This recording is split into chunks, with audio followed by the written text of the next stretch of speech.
Shalom. అపోస్తలుల కార్యములు 4వ అధ్యాయము 12వ వచనము. Acts chapter 4 verse 12. మరి ఎవని వలనను రక్షణ కలుగదు, ఈ నామముననే మనము రక్షణ పొందవలను గాని ఆకాశము క్రింద మనుషులలో ఇయ్యబడిన మరి ఏ నామమున రక్షణ పొందలేము అనెను. Salvation is found in no one else, for there is no other name under heaven given to mankind by which we must be saved. దేవుని ప్రేమ, ఆయన ప్రియకుమారుని త్యాగపూరితమైన సమర్పణ మనలను పాప విముక్తిని గావించింది.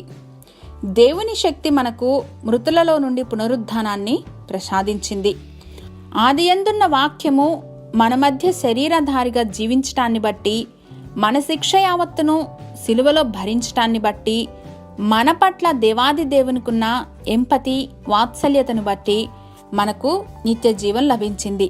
యేసయ్య తండ్రి వద్ద చేస్తున్న విజ్ఞాపనలను బట్టి ఆయన కృపచేత మనము జీవము కలిగి చెలించుచూ ఉన్నాం. వికృతంగానూ విరిగిపోయిన స్థితిలో ఉన్న ఈ ప్రపంచంలోని సమస్త మానవాళికి క్రీస్తు యొక్క త్యాగపూరిత యాగం ద్వారా మాత్రమే రక్షణ లభించింది. He is our saviour because he was willing to come to this world. సమస్త లోకమును జయించి మనలను విజేతలుగా నిలిపిన యేసు నామంలోనే రక్షణ.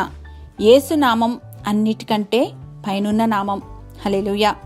సర్వదయానిధి వందనాలు తండ్రి, మా పాపమును శాపమును భరించి యేసు నామంలో మాకిచ్చిన స్వతంత్రతను బట్టి కృతజ్ఞతలు సమర్పిస్తున్నా మా ప్రియ పరలోకపు తండ్రి.